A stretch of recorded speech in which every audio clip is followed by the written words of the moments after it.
merci de m'accueillir parmi vous. Arnaud Hérol m'a proposé effectivement de vous faire part d'une expérience qui est toute récente, puisque nous avons mis en place un moteur de recherche transverse au sein de l'ONF, dont la mise en production a eu lieu dans le porteur de l'été, le 11 août. Et donc nous avons maintenant un petit peu de recul sur évidemment les premiers résultats que nous pouvons enregistrer. Et puis ce qui me semble aussi intéressant, c'est de vous parler un petit peu de la gestion du projet et du pourquoi, du comment. Parce que l'expérience que nous avons vécue et la problématique à laquelle nous étions confrontés à l'ONF, je pense que c'est vraiment une problématique que l'on retrouve à la fois dans tous les établissements publics et dans toutes les entreprises privées, petites, moyennes ou grandes en tous les cas. Donc il m'a semblé effectivement intéressant de vous en parler. Alors on va d'abord faire les présentations. L'Office national des forêts, eh bien, nous sommes le premier gestionnaire d'espaces naturels en France. Il faut savoir que nous gérons 10 millions d'hectares de forêts, 4 millions en métropole, 6 millions en outre-mer. Ça représente 25%, pour ce qui concerne les métropoles, 25% du domaine forestier. Ce sont bien sûr les forêts publiques, forêts domaniales, propriété de l'État, forêts, propriété des communes. Nous assurons des missions de service public, notamment pour ce qui concerne la prévention et la gestion des risques naturels. Et puis nous proposons aussi des produits, toute une gamme de produits et de services aux collectivités ou aux entreprises qui sont propriétaires de patrimoine naturel et qui souhaitent bénéficier de notre savoir-faire. Nous sommes 9400 à l'ONF avec, et ça c'est un élément important dans le cadre de la démarche, avec un maillage territorial extrêmement dense. Nous sommes évidemment structurés avec des centres de décision qui se trouvent dans les villes, mais nous avons aussi beaucoup de personnel qui sont dans les forêts, en lisière, ou même au cœur des forêts. Ici vous allez vous promener en forêt, ce sont les fameuses maisons forestières que vous risquez sans doute de rencontrer. Enfin, nous assurons ce qu'on appelle la gestion multifonctionnelle. Qu'est-ce que c'est? C'est la capacité de la forêt à la fois produire du bois.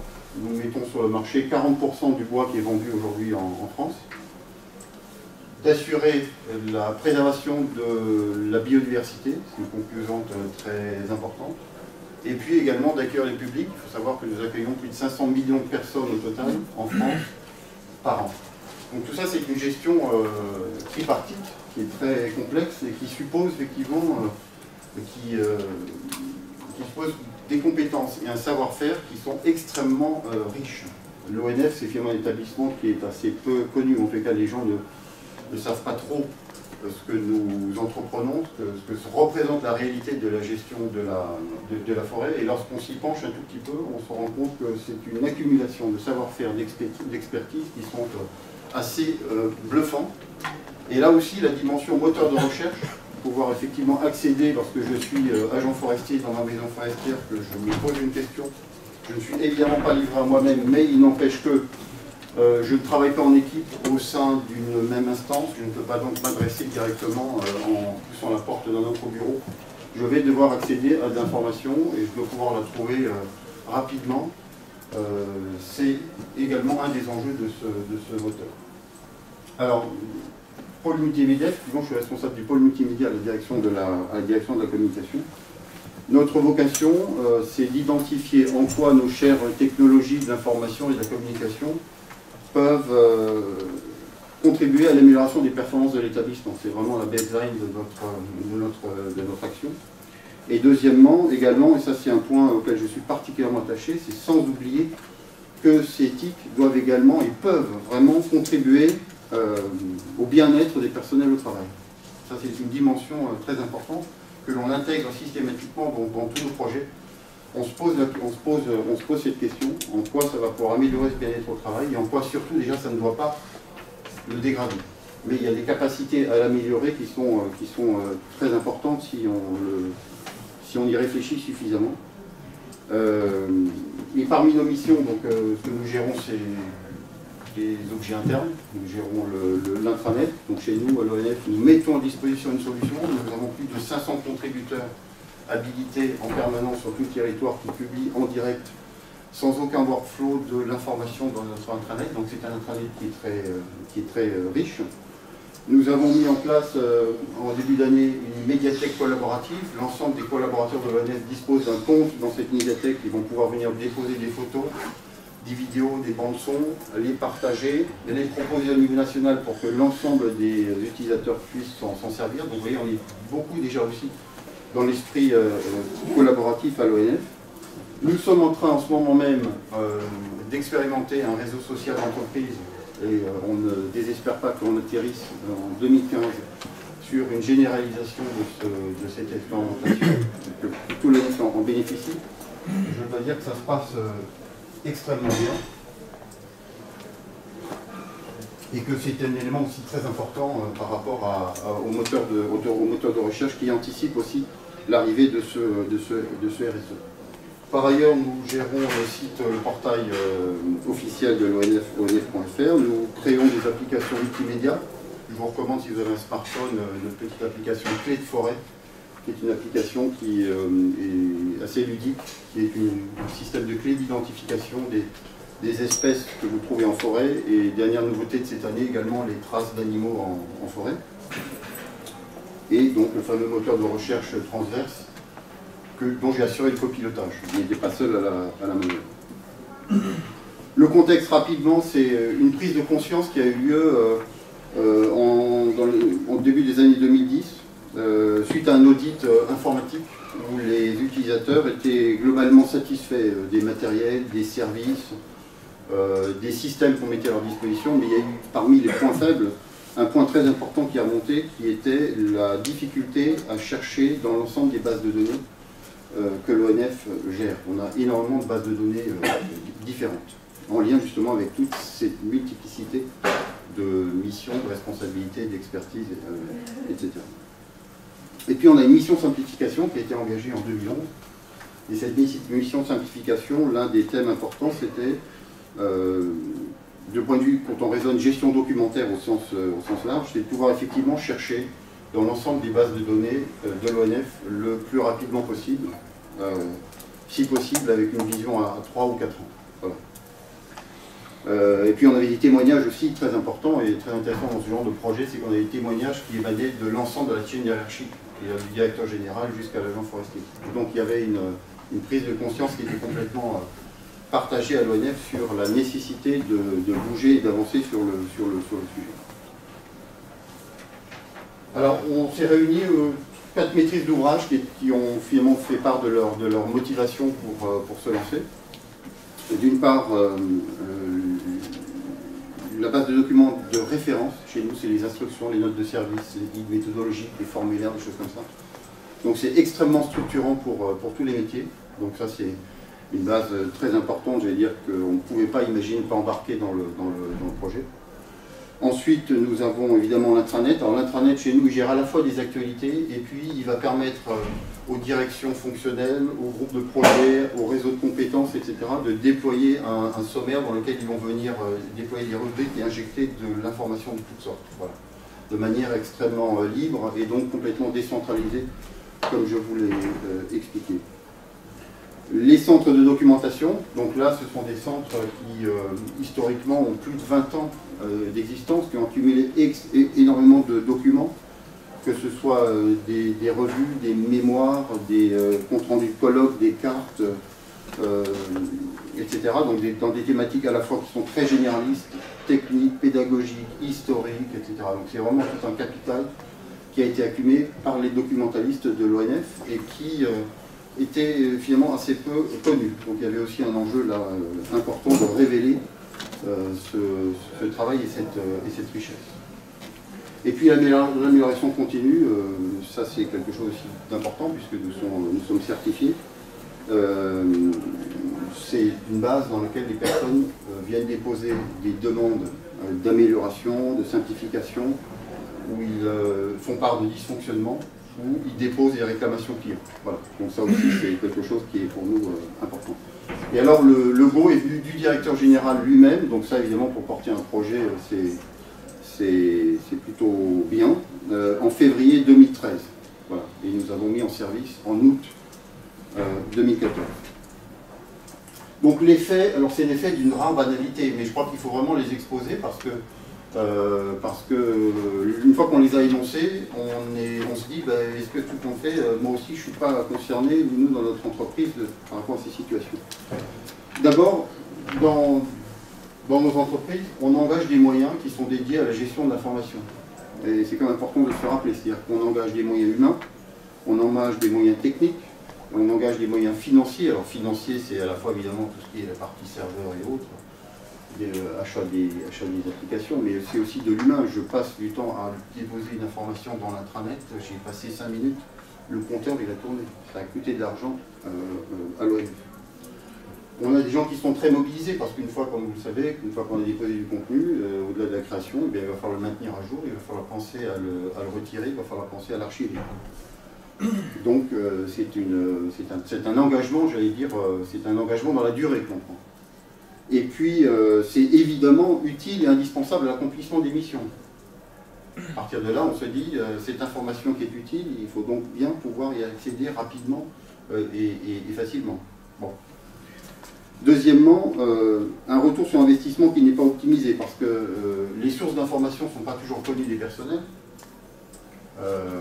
Chez nous, notamment, lorsque je suis en maison forestière, que je viens d'arriver à l'ONF, être capable d'identifier tout de suite l'ensemble des bases de données qui existent, à quoi elles correspondent, comment elles peuvent me servir, c'est juste pas possible.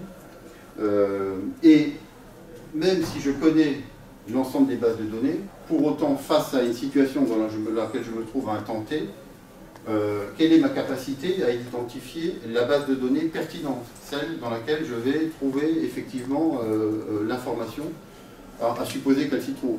Supposant qu'on s'y trouve, comment je fais pour l'identifier pour aller vite. Alors ensuite, donc, les utilisateurs sont forcément pénalisés, puisqu'ils sont seuls, ils sont seuls face aux arcanes de ce SI qui s'est construit bon an mal an, petit à petit, et qu'il n'est pas possible et irréaliste de vouloir révolutionner rapidement. Il y a une nécessité de s'adapter à des interfaces qui sont toutes différentes d'un produit à l'autre. Et puis, bien sûr, quand on raisonne moteur de recherche, en général, les performances sont très inégales d'une application à l'autre. Voilà.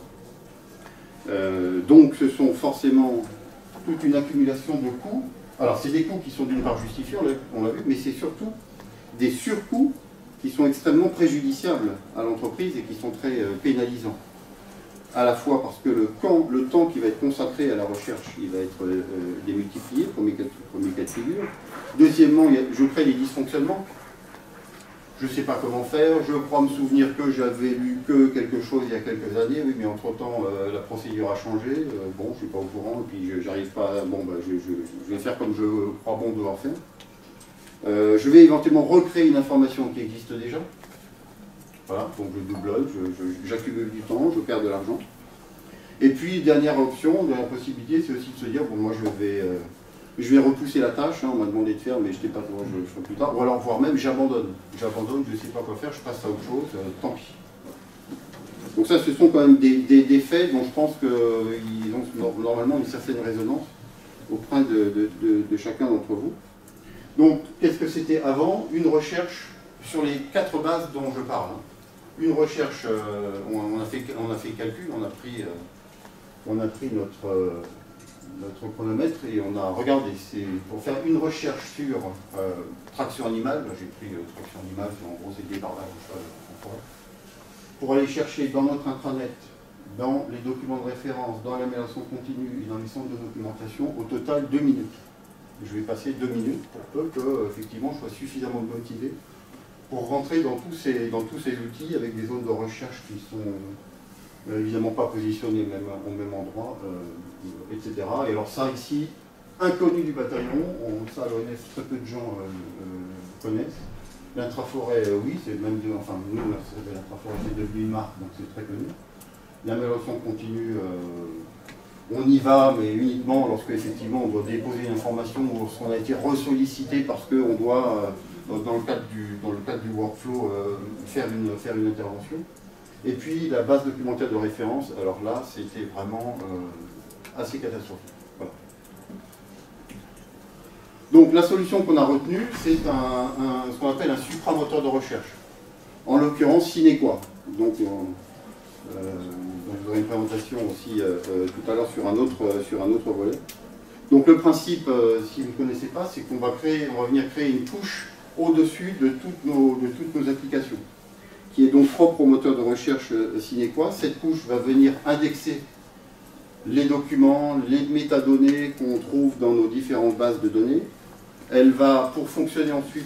Oui, pardon. Ça s'écrit comment, Cinequa? S-I-N-E-Q-U-A. Donc elle va ensuite être capable de travailler ce moteur en s'affranchissant, mais alors complètement, des bases d'origine. Et alors ça c'est notre choix, mais on peut le programmer de manière beaucoup plus rapide. Nous, il s'indexe toutes les nuits, c'est-à-dire que toutes les nuits, il remet à jour si vous avez des informations qui ont été supprimées, modifiées, des nouveautés, etc. Toutes les nuits. On peut le programmer toutes les 30 minutes en fonction du degré. À ce stade, on a jugé qu'une fois par jour, c'était suffisant. Et c'est une boîte noire. C'est une boîte noire, c'est-à-dire que c'est vraiment des algorithmes qui sont propres à ce moteur. Il n'empêche qu'on a des leviers d'action. On a une possibilité de réglage sur les pertinences, par exemple. On a la possibilité de nourrir le moteur avec un thésaurus, avec des données sur les personnels ONF, etc. Voilà. Donc on va venir l'enrichir d'un certain nombre d'informations. Et ensuite, on se fonde vraiment sur la qualité des algorithmes pour remonter l'information. Ensuite, le principe, ce sont des connecteurs dédiés. Donc, Cinequa, en l'occurrence, propose une centaine de connecteurs qui sont adaptés à l'essentiel des plateformes de gestion de contenu du marché. Par exemple, SAP, par exemple, SharePoint, etc. Donc, ce sont des connecteurs qui sont excessivement faciles de venir brancher sur ces bases de données. Ensuite, respect de la confidentialité des données. Alors ça, c'est le principe de base. J'allais dire, sans le respect de ces conditions-là, impossible de déployer ce genre de solution. Parce que sur notre Internet, par exemple, vous avez des espaces qui sont complètement secrets, qui ne sont connus que des personnes qui sont habilitées à y accéder, c'est assez classique. Il ne faut évidemment pas que lorsque l'agent forestier interroge le moteur, si les données correspondent, il les voit apparaître et il les récupère. Voilà, donc ça c'est impératif. Et puis une seule interface, de fait.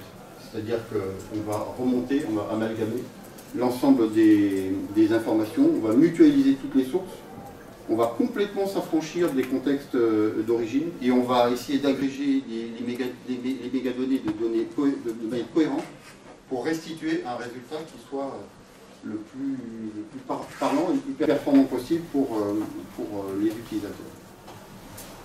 Alors voilà ce que ça donne.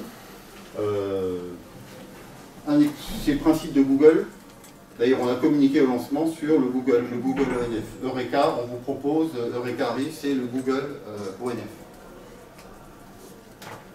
Le principe en colonne centrale, c'est le même que Google, si ce n'est que on va graisser toutes les parties qui correspondent, les mots, les phrases. On va extraire des phrases qui correspondent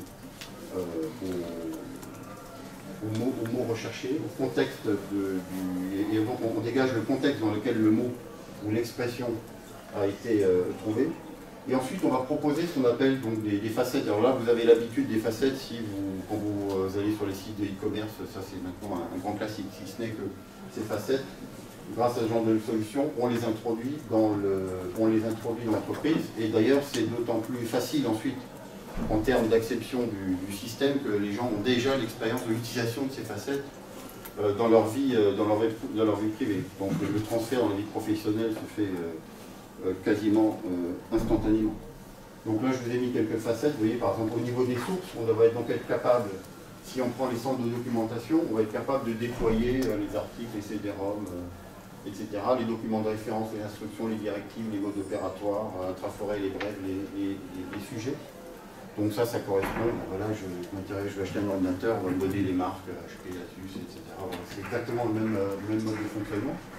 Ensuite, alors, quelque chose qui est très utilisé quand on regarde les statistiques, c'est la notion de structure. C'est-à-dire que je vais, si je suis de l'agence des Ardennes, je vais effectivement aller regarder plus particulièrement, alors c'est toujours le contexte de l'attraction animale, dans l'agence des Ardennes, les informations qui sont les plus proches de mon contexte.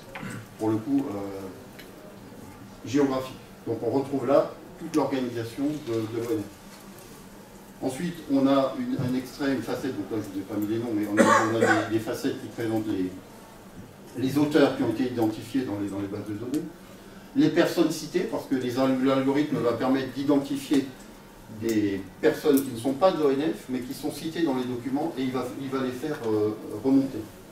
On a également tout ce qui est les processus, puisqu'on est organisé en processus qui remontent. Alors la notion de concept associé, ça c'est la boîte noire par excellence, mais dont on s'est rendu compte vraiment de l'efficacité, parce que là pour le coup ce n'est pas l'attraction animale, c'est cru torrentiel. Parce que j'ai reçu le délégué chargé des risques naturels à l'ONF, et je lui ai montré, j'en ai profité pour lui montrer avec il m'a dit mais cherchez cru torrentiel. Et à partir de cru torrentiel, en une seconde, parce que ce que je ne vous ai pas dit, c'est que le résultat là, montre en main, c'est une seconde, le système, à partir de l'ensemble des documents qu'il a trouvés à un temps T, parce que tout ça se régénère instantanément au moment où vous allez interroger le moteur, à un temps T, le système a sorti risque naturel, cru torrentiel, chute de bloc, génie civil, glissement de terrain, lave torrentiel, transport solide, correction torrentielle, bassin versant, risque naturel en montagne. Il m'a dit il n'y a pas un mot, il n'y a pas une expression là-dedans qui ne soit pas effectivement liée à la recherche que j'ai faite, qui est cru torrentiel. Donc il y a et donc ça va permettre, à partir d'une expression, de rebondir, ou en tous les cas d'aller extraire dans la masse de documents, par exemple ceux qui concernent les chutes de blocs. Ça c'est quelque chose qui est fait de manière complètement dynamique, on ne sait pas trop comment. C'est de la méthodologie sine qua, merci à eux, parce que vraiment ça permet d'enrichir énormément et d'aider et d'assister vraiment l'utilisateur dans l'utilisation de la masse d'informations quand même qu'on lui ramène. Puis ensuite des trucs plus classiques, la date, le format. Alors ensuite on a évidemment une facette où on va pouvoir emboîter les critères de recherche. Par exemple ici forêt domaniale. Alors forêt domaniale, j'ai choisi la structure d'été Lorraine et ensuite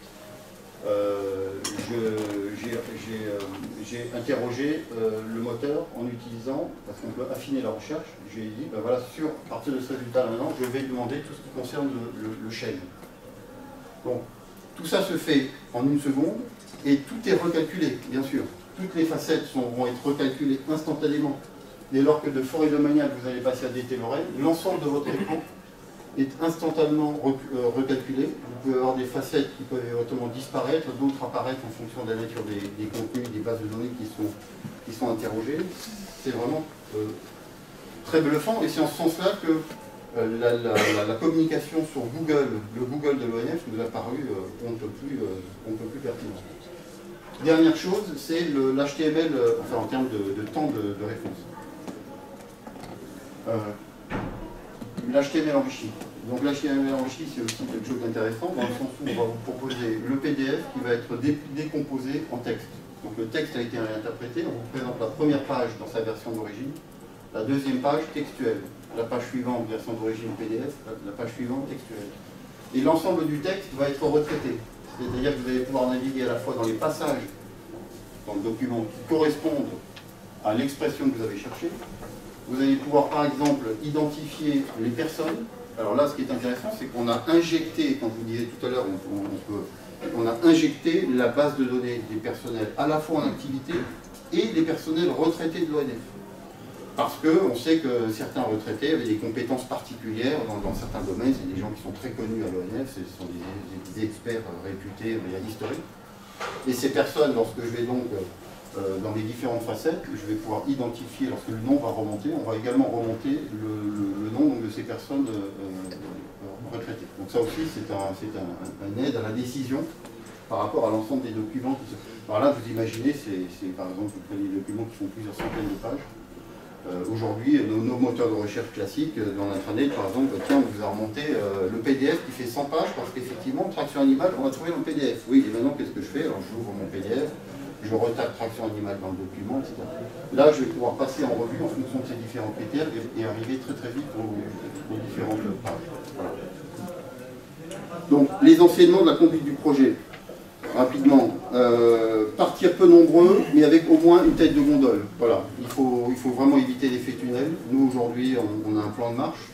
On est parti à 4, plus l'annuaire dont je ne vous ai pas parlé, et on a embarqué, comme je vous le disais, tout ce qui est les documents de référence. Ça, c'était important parce que ça allait vraiment être très évocateur pour les personnels. Ensuite, il faut avoir une très bonne connaissance de l'organisation fonctionnelle des bases. Juste un petit document, c'est ça la conduite de projet, c'est-à-dire rien. En gros, un fichier Excel dans lequel vous avez chacune des bases qui ont été traitées, l'ensemble des champs, et le travail, ça consiste en quoi? Ça consiste à regarder dans l'ensemble des bases les champs qui correspondent en termes d'information. Voilà. Savoir ceux qu'on va pouvoir utiliser en tant que facettes, savoir ceux qui sont importants pour une base de données, mais qui ne sont pas réplicables sur l'ensemble des autres bases. Et là, cette facette va arriver si on ne s'intéresse que, parce qu'il est aussi possible qu'on ne s'intéresse que à une base de données. Donc là, à ce moment-là, l'écran va être enrichi par des facettes qui sont spécifiques à cette base de données. Donc ce travail-là, il nécessite évidemment que les gens qui sont à la maîtrise d'ouvrage aient une très bonne connaissance de cette organisation. Ensuite, je vous confirme que ce n'est pas du tout intrusif côté technique. C'est-à-dire que ce à quoi on est arrivé, c'est en ne touchant absolument pas aux bases d'origine. On ne fait aucune intervention dans les codes, etc., en se disant tiens, il faut que je modifie quelque chose. Non. C'est le connecteur qui se débrouille pour aller chercher les informations. Là, évidemment, il est guidé par les informaticiens, ça va de soi. Mais le connecteur se débrouille et évidemment, en termes de temps de gestion du projet et en coût de gestion du projet, c'est royal parce que vous n'avez rien à faire en amont. En fait, toute la valeur ajoutée est ici. L'organisation fonctionnelle des bases, les rapprochements que je vais pouvoir faire, à quoi d'un point de vue philosophique, j'allais dire, les différents champs correspondent, et si ces philosophies coïncident, alors on va les rapprocher dans les facettes pour enrichir la perception en fait, du résultat. Ensuite, on a procédé à quelques tests utilisateurs en face à face. Donc on regarde ce qu'ils font, on étudie leur comportement et on a procédé à quelques ajustements, pas très nombreux mais utiles. Au total, 8 mois de gestation. Alors attention, hein, c'est pas du tout du temps plein, parce que ça c'est quelque chose qui est fait en plus de tout le reste. Hein, pour pas se voler la face. Donc voilà, 45 jours par contre de prestations techniques, 30 jours côté Cinéquois et 15 jours côté un informaticien ONF qui a été mobilisé sur le sujet. Voilà. Tout ça étalé sur 8 mois. Et j'allais dire un grand enthousiasme côté MOA et MOE. Beaucoup de plaisir à travailler ensemble parce qu'on arrive à se projeter dans le service que l'on va pouvoir rendre à l'utilisateur final, à notre forestier dans sa maison forestière qui est confronté à un problème, qui est seul devant son ordinateur et auquel on va faire remonter des débuts de solution ou la solution ou la réponse si elle existe. Alors, maintenant, 4000 clics sur la brève de lancement. Alors ça, c'est le... Alors, on était en plein été. Alors, après, il y a eu des clics en septembre. Mais en général, sur une brève d'intranet, on est entre 500 et 1000 clics. Là, on est passé à 4000, c'est vous dire. Alors, on n'a fait aucune opération de push. Hein. C'est uniquement du pull. Et beaucoup de bouche à oreille. C'est-à-dire qu'on constate qu'on rencontre des gens qui disent oui, j'ai entendu parler d'eux, on m'a dit que c'était bien. Voilà. Donc le fonctionnement en bouche à oreille, quand ça se propage de cette manière, c'est la meilleure façon c'est un critère de réussite assez intéressant. Donc on a aujourd'hui entre 1000 et 2000 questions par semaine. Ça a vraiment été perçu comme une petite révolution à l'ONF, parce que face, je veux dire, à la difficulté dans laquelle les différents opérateurs des bases se trouvaient, et au sentiment général d'impuissance par rapport à ça, oui, le moteur, c'était juste incroyable d'imaginer que ça puisse être réalisé aussi rapidement et de manière aussi performante pour l'utilisateur final. On a mis en place maintenant un comité de pilotage mensuel. On a 4 nouvelles bases de données qui sont en cours d'intégration. Donc on va intégrer le site onf.fr. Pourquoi? Parce que chez nous, les personnels ne perçoivent pas encore l'utilisation et la façon dont on évoque l'ONF à l'extérieur. Ils n'ont pas encore suffisamment le réflexe ONF.fr, donc ça, c'est intéressant de venir l'installer dans le moteur. On a notre nouvelle médiathèque qui, bien sûr, va être intégrée. Donc, je vais interroger chaîne, je vais trouver toutes les photos, les vidéos dont je vais avoir besoin pour faire une présentation au maire en conseil municipal dans 3 jours. On a demain une réunion par exemple avec justement les gens qui gèrent les risques naturels. Ça, c'est une base de données très riche avec des données historiques dont ils ont absolument besoin pour maîtriser tout ce qui concerne les crues torrentielles, les chutes de blocs en montagne, etc. C'est des gens qui ont beaucoup de mal aujourd'hui à exploiter ces données et donc ils nous ont tout de suite sollicité pour étudier le plus vite possible la capacité pour eux d'intégrer le dispositif. Donc notre ambition, elle est très claire, c'est que les principales bases de connaissances qui existent à l'ONF doivent être connectées d'ici 3 ans maximum, avec un retour sur l'investissement exponentiel. Parce que tout à l'heure, on était à 2 minutes. Vous allez rajouter une base, vous allez passer à 2 minutes 30, vous en rajoutez une, vous arrivez à 3 minutes, etc. Vous interrogez l'ensemble des bases ONF, voilà. On restera à 1 seconde. Le moteur réagira exactement de la même façon. L'utilisation qu'on fait aujourd'hui du moteur, elle est vraiment infinitésimale. Parce que j'ai pu assister à des présentations où c'est un moteur qui gère des millions, voire des milliards de données. Donc voilà. Donc, avec un temps de réponse tout aussi égal. Voilà. Donc vraiment, pour nous, c'est notre feuille de route. Voilà. En conclusion, je vais dire 3 points clés. D'abord, ce qu'il faut se dire, c'est que oui, on a plein de faiblesses fonctionnelles dans les outils. Il ne faut surtout pas que ce soit une raison pour dire, parce que ça peut être des réponses dans certains cas du DSI, vous allez dire, on va déjà modifier l'outil, l'outil il sera de nouvelle génération, donc il va embarquer un moteur de recherche, donc on va essayer de résoudre, le chose va se résoudre, mais il faut un petit peu patienter. Voilà. Non, oublier les problématiques de performance de l'outil dès lors que l'outil fait ce qu'on lui demande en amont, c'est-à-dire je suis capable de gérer à peu près correctement mon flux, de publication. Il faut sortir par le haut, voilà, le plus vite possible. Il faut valoriser l'essentiel, c'est-à-dire l'information qui est déposée, il faut brancher le connecteur. Deuxièmement, et ça je crois que c'est vraiment très important, même si c'est quelque chose qui n'est pas forcément perçu, mais moi c'est quelque chose qui compte beaucoup pour moi, c'est que ça va redonner du sens. Ça va redonner du sens au travail des producteurs et gestionnaires de contenu. Si je prends l'intranet, dont je suis responsable, le moteur n'était pas très performant.